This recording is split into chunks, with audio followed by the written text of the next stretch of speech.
हरे कृष्ण राधे राधे। कहा जाता है कि शुक्रवार के दिन अगर सही समय पर लक्ष्मी की पूजा की जाए तो घर में धन सुख और समृद्धि का वास होता है।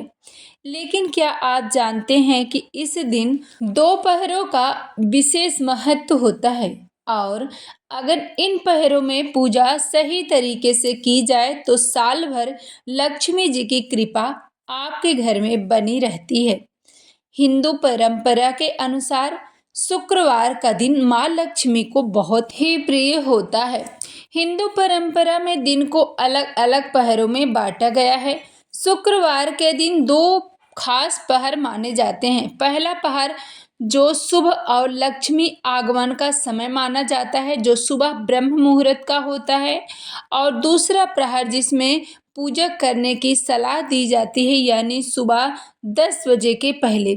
इतना समय माँ लक्ष्मी की पूजन करने के लिए बहुत ही अचूक होता है।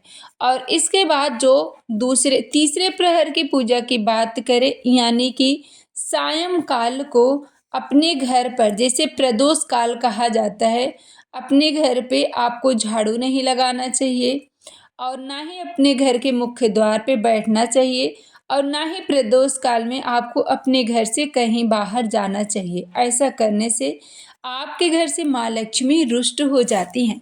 पहले पहर की पूजा में आता है माता लक्ष्मी को प्रसन्न करने के लिए घर की साफ सफाई करें।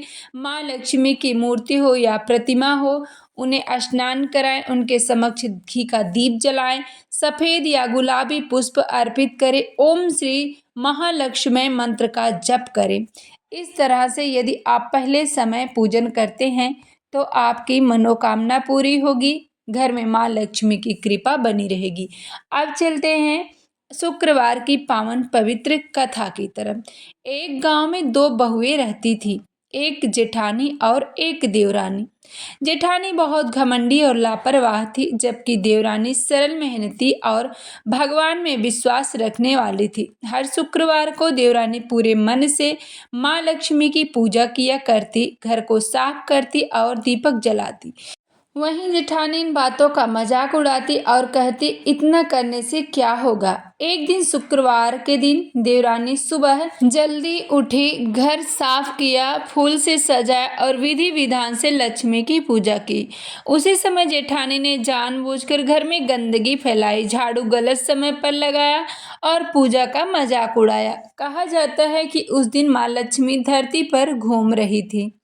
माँ लक्ष्मी पहले जेठानी के घर गईं। वहां गंदगी, आलस और अपमान देखकर वे बिना रुके वापस लौट आई। फिर वे देवरानी के घर पहुंची। वहां साफ सफाई, दीपक की रोशनी और भक्ति देखकर वे बहुत प्रसन्न हुई। देवरानी ने सच्चे मन से उनका स्वागत किया। माँ लक्ष्मी ने प्रसन्न होकर देवरानी को आशीर्वाद दिया, तुम्हारे घर में कभी धन और सुख की कमी नहीं होगी। धीरे धीरे देवरानी का घर खुशियों और समृद्धि से भर गया। उधर जेठानी के घर में परेशानियां बढ़ने लगी, पैसों की तंगी, कलह और अशांति होने लगी। यह सब देखकर जेठानी को अपनी गलती का एहसास हुआ। वह देवरानी के पास गई और बोली, मुझे माफ कर दो, अब मैं भी सही तरीके से पूजा करूंगी। देवरानी ने उसे समझाया और सही विधि बताई। अगले शुक्रवार से जेठानी ने भी सच्चे मन से लक्ष्मी जी की पूजन की और धीरे धीरे उनके घर में भी सुख और शांति आने लगी। तो जो भी भक्तजन माँ लक्ष्मी की सच्चे मन से आराधना करते हैं, पूजन करते हैं, अपने घर को स्वच्छ रखते हैं, सच्ची श्रद्धा, साफ सफाई और सही समय पर लक्ष्मी जी का पूजन करते हैं, उनके घर में माँ लक्ष्मी का अस्थायी रूप से वास होता है। घर में सुख समृद्धि बनी रहती है।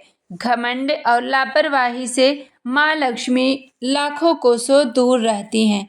तो आपके मन में गलत विचार, गलत भावना और घमंड नहीं आना चाहिए। तो जो भी भाई बहन चैनल पे पहली बार आए हैं, ऐसी पावन और पवित्र कथा सुनने के लिए आप हमारे चैनल व्रत त्योहार कथा को अवश्य सब्सक्राइब करें, ताकि जो भी इस तरह की पावन पवित्र धार्मिक कथा हो हम सबसे पहले आपके पास पहुंचा सकें। कमेंट में जय माता दी ज़रूर लिखें।